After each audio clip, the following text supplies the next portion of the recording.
The alarm stopped screaming. Olivia Chen felt the impact in her bones as the ship crashed into the metal dock of the abandoned space station. Her small body was thrown against the safety belt so hard that she could not breathe for a moment. The walls around her broke and twisted. Emergency lights blinked red in the dark. 7-year-old Olivia sat in the pilot's seat, which was too big for her. Her parents, Dr. Marcus Chun and Dr. Lisa Chun, should have been here. They should have been holding her hand. They should have been making sure she was safe. But they were not. They were in the main cabin, trapped behind the twisted metal door. She had heard them call her name once, and then nothing. Olivia unbuckled the safety belt with shaking hands. She was small for her age, and everyone always told her she was brave. Right now, she did not feel brave. She felt alone and scared. But her mother had told her once that brave people were not people who did not feel scared. Brave people were people who were scared but did what they had to do anyway. She climbed down from the pilot's seat. The floor was not where it should be. Everything was tilted and wrong. Olivia moved slowly through the damaged ship. She could hear the sound of gas leaking somewhere. She could smell something burned. When she got to the main cabin door, she tried to pull it open, but it would not move. She pulled harder. Nothing. "Mom," she said quietly. "Dad." There was no answer. Olivia knew there would not be an answer, but she had to try. She turned away from the door and moved deeper into the ship. The ship had a small storage area with food and water for emergencies. Her father had shown her where it was. He had told her that it was important to know where emergency supplies were kept. Maybe that was why he had shown her. Maybe he had known something bad might happen. The storage area was small, maybe the size of a bathroom. Inside were boxes of dried food and containers of water. There were also first aid supplies and a blanket. Olivia took one of the water containers and drank from it. The water was warm and tasted like plastic, but she did not care. Now she had to think about what to do. She was alive. Her parents were not coming out of that cabin. She was alone on a ship that had crashed into an old space station. The windows showed her nothing but darkness and metal. The station was old. Her father had said so. He had said that this station was built a long time ago and nobody used it anymore. That was why it was a good place to explore and study. Olivia pulled the emergency blanket around her small shoulders. She moved through the ship, checking other areas. She found more supplies in a locker near the back. She found a small flashlight. She found a toolkit that was too heavy for her to carry, so she left it. The passage that connected the ship to the station was still open. Olivia could see the inside of the station through the passage window. It looked dark and empty and cold. She stood at the threshold for a long time, holding her blanket around herself. Then she picked up the flashlight and the water container and walked into the station. The darkness inside the station was complete. Her flashlight made a small circle of light in front of her. The air was cold and dry, like the air in a freezer. Her breath made clouds in the light of the flashlight. Her feet made small sounds on the metal floor. The station was bigger than the ship. Much bigger. There were passages going in many directions. Some doors were locked. Some were open and showed rooms that were empty or filled with broken equipment.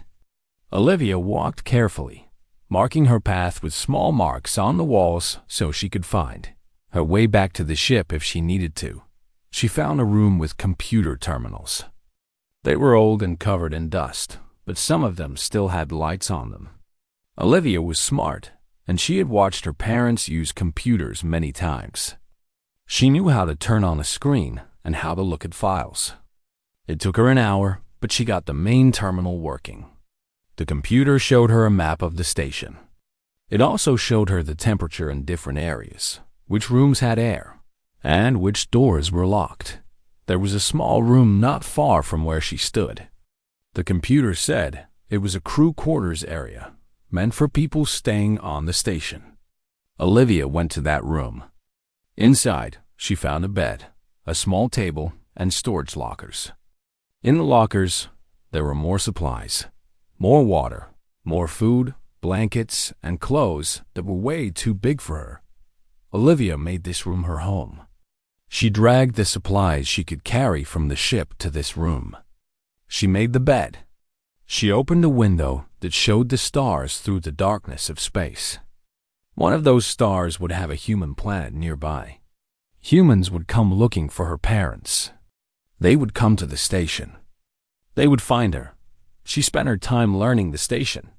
She went back to the computer room and learned how the systems worked. The life support was working, but slowly. There was enough air for someone living on the station for a long time. The water system still had clean water. The power was low, but it was enough. The station also had old cameras and security systems. Olivia could see different parts of the station from the computer screen. Days passed. She did not know how many because the station did not have a clear day and night. She ate small amounts of food. She drank water. She slept when she was tired. She talked to herself sometimes to hear a voice. She thought about her parents and tried not to cry. Then, one time when she was checking the computer screens, something changed. A red light came on the control panel. An alarm sounded, but it was quiet because Olivia had turned the volume down. The scanner showed something moving in space, coming toward the station. A ship was coming. Olivia sat very still and watched the screen. The ship got closer and closer. It was not a human ship. Human ships looked different. This ship was black and sharp, with weapons on the outside. The scanner told her it was a Zarthak vessel. She had read about Zarthak on the station files. They were pirates. They took ships and supplies from other people. They were dangerous and violent. They did not follow the laws of space. Olivia's small hands shook as she watched the ship dock with the station. She heard metal sounds, loud and close. She heard the sound of locks opening and doors moving. They were inside the station. Olivia turned off the main lights and hid in the darkness of the crew quarters. She sat on the bed and pulled the blanket around herself. The flashlight was in her hand, but she did not turn it on. She waited and listened as the sounds of heavy boots moved through the station passageways. The pirates had come, and she was completely alone. Captain Kron was tired of salvage runs. His massive four-armed body was over 8 feet tall, and his thick green skin showed scars from fights and hard work. He pulled his ship away from the docking port and looked at the old station through the viewport. It was a piece of garbage, just like all the other abandoned stations in this part of space. "This is a waste of time," he said to his crew. His voice was rough and deep, like metal grinding against metal. There is nothing here but rust and broken parts. The crew of the Zarthak vessel did not argue. They had learned long ago that arguing with Captain Kron led to pain. They were strong aliens, each one standing at least 7 feet tall, with 4 arms and skin like armor. They were fighters, thieves, and killers. They had taken ships from armed merchants. They had fought soldiers. They had never met anything they could not defeat. "Run the scanners," Kron commanded. Settling into his large command chair, one of the crew members, a Zarthak named Raxel, moved his upper arms across the scanner controls. His lower arms held a drink of something thick and yellow. The scanners showed the inside of the station, searching for anything worth stealing. "There is something," Raxel said. He made a sound that might have been a laugh. "A life form. Small. Very small." Kron leaned forward. "What kind?" "Unknown. The scanner says it is approximately 1.2 meters tall. Warm blood. Weak life signs. It is probably something small that lives in the station, or maybe a weak merchant hiding." Kron stood up. His forearms stretched and his claws clicked together. This was better. Sometimes there was salvage. Sometimes there were people with goods to steal. Either way, it would be more interesting than an empty station. "Take a team," he said. "Find it. Bring it to me or kill it if it tries to fight. I do not care which." The team of 5 Zarthak warriors moved toward the docking port. They carried weapons. They moved like they were walking through an easy kill. They had defeated many enemies. They had never lost. The idea that a small life form on an old station could pose any problem to them was impossible. They expected this to take maybe 10 minutes. The station airlock opened with a hiss. The Zarthak entered, and their eyes adjusted to the dim light. The station was quiet and cold and empty. The corridor stretched out in front of them with no sign of anything living. "Spread out," said Raxel, who was the team leader. "Search all sections. Move fast." The 5 warriors moved through the station. They were not quiet. Their heavy feet made loud sounds on the metal floor. Their breathing was loud. They called to each other as they searched, their voices carrying through the empty passageways. They were so sure of their power that they saw no reason to be careful. One warrior, named Cross, found the small ship that had crashed into the station. He looked at it with disgust. A ship this small could only carry a few people. One of them was probably still inside. "I found a ship," he called through the communication device on his wrist. "Moving in." But the small ship was empty except for the dead bodies in the main cabin. Cross did not waste time on dead things. He moved back into the station and continued searching. In the crew quarters room, Olivia heard the sounds of the warriors. She heard their heavy boots. She heard their voices. She was so scared that her stomach hurt. She sat in the darkness with her blanket and the flashlight that she did not dare turn on. She knew what Zarthak were because she had read about them in the station files. They were killers. They took what they wanted. They had no mercy and no laws. If they found her, they would do bad things to her.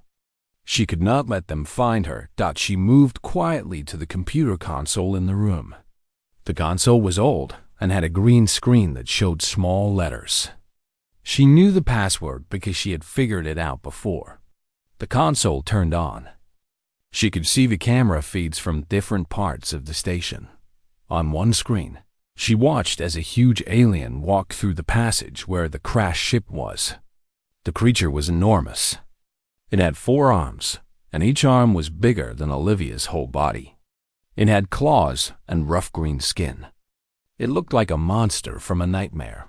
On another screen, she watched as 2 more of these creatures searched different parts of the station. They moved fast and with no fear. They called to each other in harsh, ugly voices. They did not care about being quiet or careful. Olivia understood something important. These creatures did not think there was anything dangerous on this station. They did not think a small human girl could hurt them. They were searching for her, but they were not searching hard. They did not believe she was a real threat. That was her advantage. She watched the screens and saw where the Zarthak were going. She saw that one of them was moving toward her section of the station. She could not stay in this room. They would find her if she did not move. Olivia turned off the console.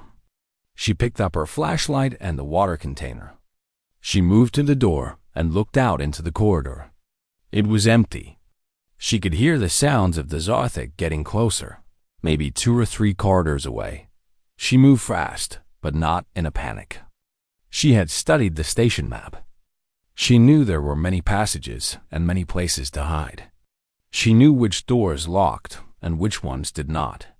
She knew where the air vents were and where the power systems were located. As she ran through the dark station, she made a decision. She was not going to hide and hope they did not find her. She was going to use her brain. She was going to use the station itself as a weapon. These huge, powerful creatures were strong and fast, but they did not know this station like she did, and they had made a big mistake in underestimating a small human girl. Behind her, She heard one of the Zarthek roar in frustration. They had found the crew quarters room. It was empty. She had left her blanket on the bed to make it look like she had just left. Now they would search harder. Now they would hunt her through the station. Olivia ran toward the main control room. Her small feet made almost no sound on the metal floor. Her mind was racing, planning, thinking about everything she had learned about the station and everything she had learned about how to survive. The hunt had begun, and Olivia-chan was not going to run forever. The main control room was the heart of the station. Olivia knew this because she had spent days learning how the systems worked. The control room had access to everything: the doors, the lights, the air, and the old weapon systems that had been built into the station long ago. She pushed herself through the last corridor and reached the door to the control room. The Zarthek were behind her, much closer now. She could hear their breathing and their heavy feet. She could hear them talking to each other through their communication devices. They were getting angry. A small human girl was moving through their station, and they could not catch her. This was not how things usually went for them. Olivia entered the control room and sealed the door behind her. The locking mechanism was old but strong. She heard a heavy impact as one of the Zarthek hit the door with force. The door held. It would hold for maybe 5 minutes, maybe 10. That was enough time. She pulled herself up to the main control panel. The panels were high, made for creatures much taller than her. She had to stand on a chair to reach the controls. Her small hands moved across the switches and buttons. She had studied these systems. She had practiced moving through the menus on the computer. She activated the emergency security lockdown. All through the station, doors slammed shut. Heavy metal gates fell from the ceiling and blocked the corridors. Lights flashed red. An alarm that had not worked in decades suddenly came back to life, screaming through the empty passageways. The Zarthek outside the control room door roared in anger and confusion. They had been separated. One of them, Cross, was still in the corridor with Olivia. 2 others, Raxel and Ben, were in another section. The remaining 2, named Grok and Men, were in yet another part of the station. Cross threw himself against the closed security door between him and the control room. The door was made of thick metal, and it held. He could see Olivia through the small window in the door. She was small and alone and at his mercy. He hit the door again and again and again. The door did not break. In the control room, Olivia did not stop moving. She activated another system, the emergency lighting. The lights in all the passageways changed from normal red and yellow to a harsh white that was so bright it could damage eyes if they were sensitive to light. The Zarthek eyes were sensitive. They had evolved on a dark world and did not need to see bright light. Outside the door, Cross screamed. His eyes felt like they were burning. He covered his face with his massive hands and stumbled backward, unable to see. He hit the wall and fell to the ground, still screaming. Olivia moved fast.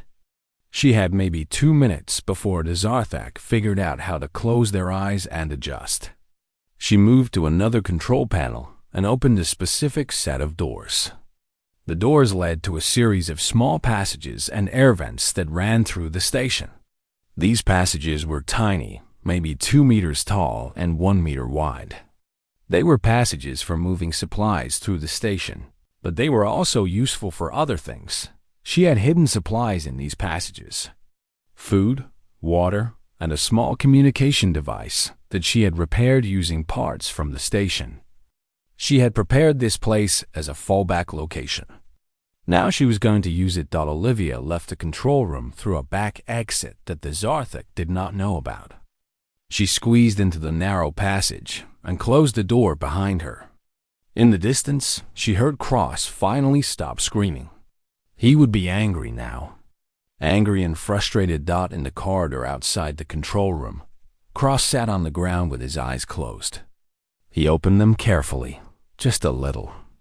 The light was still brutal, but his eyes were adjusting. He could see now, and he could see that the girl was gone. He spoke into his communication device. She got away. She's using the station systems against us. She knows this place. Captain Kron was listening from his ship. He was starting to get angry as well. Find her.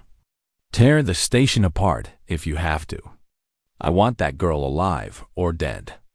I do not care which. Over the next hour, the chase continued through the station. Olivia led the Zarthak through passages and corridors. She closed doors to separate them. She turned off the life support in specific sections, forcing them to retreat or face running out of air. She sealed them in corridors and made them find other routes. She was small and quick and knew the station like it was her own home. The Zarthak were strong and fast and mean, but the station was Olivia's weapon now. Every door was her ally. Every passage was her tool. Every system was her way of fighting back. Raxel and Ven got trapped in the lower section when Olivia sealed all the exits. They had maybe 30 minutes of air before they had to retreat or die. They ran for the nearest vent that led toward the upper section. They clawed and pushed their way through metal passages that were too small for their large bodies. They scraped their skin and broke their claws, but they made it through. Grok and men chased Olivia through a long corridor. She ran toward the engine room section. The engines were old and dangerous. They had warning signs all over them. The Zarthak did not slow down. They were going to catch this small human no matter what. Olivia reached the engine room and pulled a manual switch. The engines, which had been in low power mode, suddenly roared to life. They vibrated the entire station. Pipes shook and moved. One large pipe burst and sent a spray of hot liquid metal into the corridor. The Zarthak screamed and jumped back. The heat was too much. The liquid was too dangerous. They were forced to retreat. By the time the 5 Zarthak finally managed to meet up again near the docking port, they were angry, hurt, and scared. They had been separated and hunted through the station like prey. A single small human had done this to them. Raxel called Captain Kron on the communication device. His voice was hard and angry. The station is not empty. There is a human, and she knows every system here. She has used the station to fight us. We lost. There was silence from the ship. Then Captain Kron spoke. Lost? You want to retreat because of a small girl? She has trapped us. She has hurt us. We do not know how many more humans are on this station. We do not have enough information. Kron was silent for a long moment. Then he gave an order. Get back to the ship. We are leaving the station. I do not want to lose any more crew to a place we do not understand. The 5 Zarthak moved back toward the docking port. As they passed through the corridors, none of them spoke. They were angry, but they were also afraid. A small human girl had shown them that size and strength were not everything. And Captain Kron was coming to understand that maybe, just maybe, he had made a terrible mistake underestimating a human child. Captain Kron decided to come to the station himself. He was not afraid. He had fought in wars and survived battles that would have killed most creatures. He had lost many things in his life, but he had never lost to something weaker than himself. A 7-year-old human girl was not going to change that. He left his ship with a squad of his best fighters. They moved through the docking port and into the station. Unlike his crew, Kron did not search. He did not hunt. He knew where Olivia would be. She would be in the control room, using the systems to defend herself. That was the only place that made sense. Olivia watched him come on the security cameras. She saw the huge captain and his fighters moving through the corridors without fear. She saw them head directly toward the control room. She had hoped they would leave. She had hoped that fighting the 5 pirates would be enough to make them go away. But the captain was different. The captain was coming himself. She did not have much time. She made her choices quickly. She activated every system she could. She sealed most of the doors between the docking port and the control room. She made sure the main doors to the control room were locked. She set up a communication channel on the speakers. Then she waited. Captain Kron did not break down the doors. Instead, he stood in front of the main entrance to the control room and activated a communication channel. His voice was deep and slow, like rock grinding against rock. "Small human," he said. "Come out, and I will make this quick. You have shown courage, and that is worth something. You will not suffer." Olivia knew this was a lie, but she did not have time to think about lies. She had only moments to act. She pushed buttons on the control panel. She opened the door to the control room from the inside. Captain Kron could come in now. There was no point in keeping him out. The captain's massive form filled the doorway. He was so big that he could not fit through it without turning sideways. Up close, Olivia could see his green skin and his powerful arms. She could see his teeth, which were large and sharp. She could see his eyes, which were intelligent and cool. She did not show fear. This was important. She could not show fear because fear would make him see her as prey. Instead, she spoke. Her voice was small, but it was steady. "I am warning you. Do not come any closer." The captain laughed. The sound was like thunder. "You are warning me? A child is warning me?" "This station has a power core," Olivia said.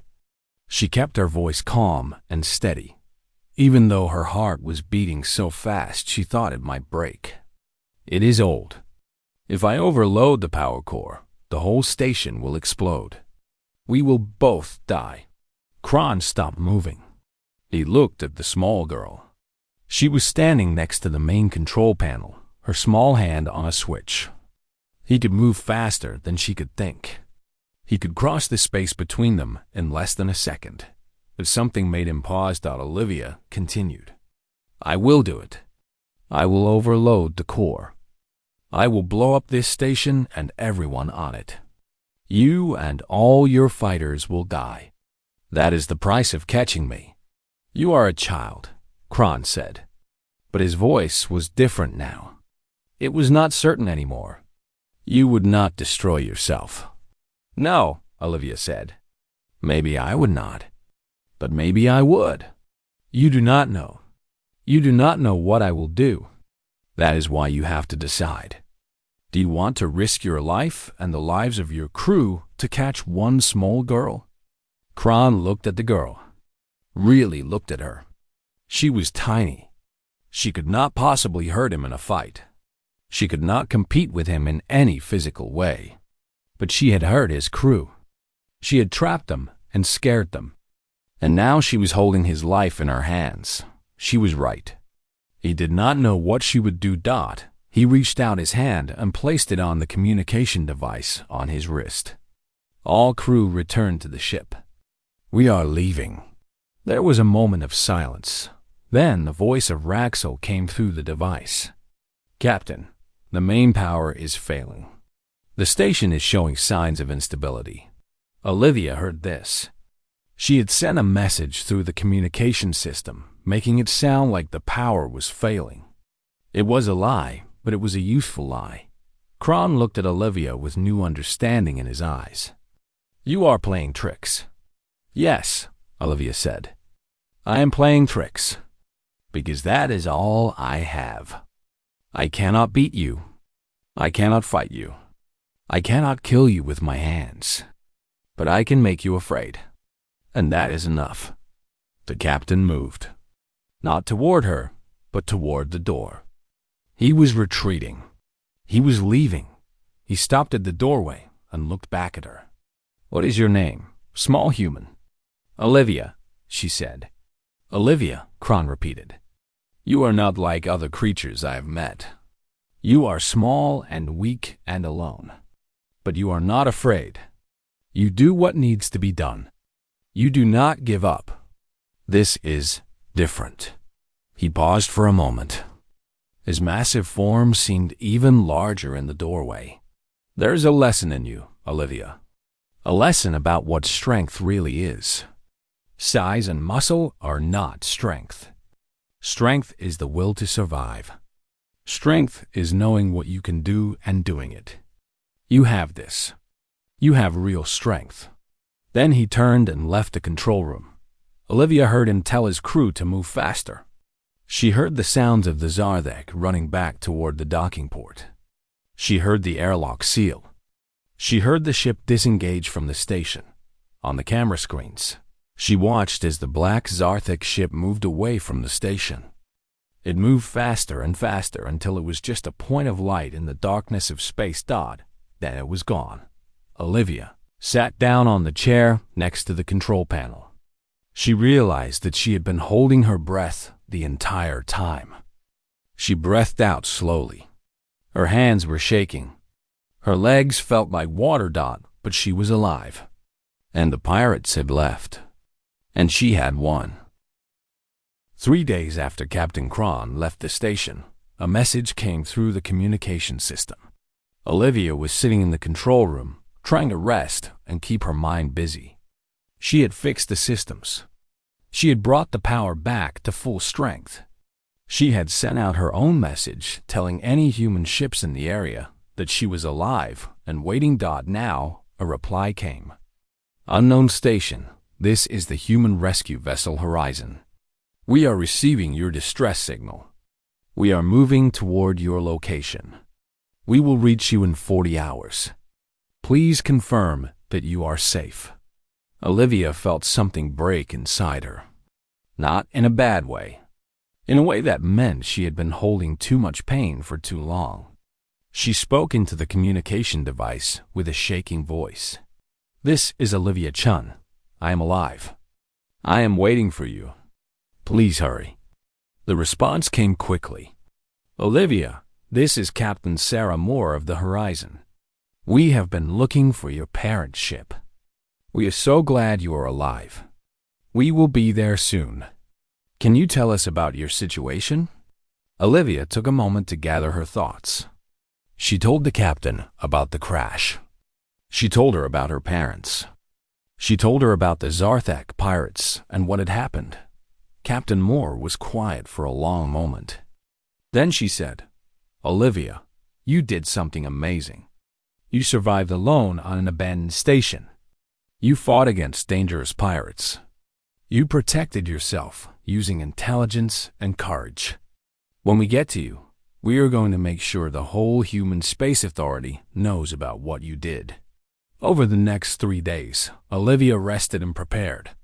She gathered supplies and made the station ready for the rescue ship. She thought about everything that had happened. She thought about Captain Kron's words about real strength. The Horizon arrived on time. It was a big ship, white and clean and new. It docked with the station, and people in suits came through the airlock. They were human, and they moved with purpose. The captain was a tall woman with dark skin and kind eyes. Her name was Sarah Moore, just like her voice had suggested. "Olivia Chun," Captain Moore said, kneeling down so she was at eye level with the small girl. "I am Captain Moore. We are going to take you home now."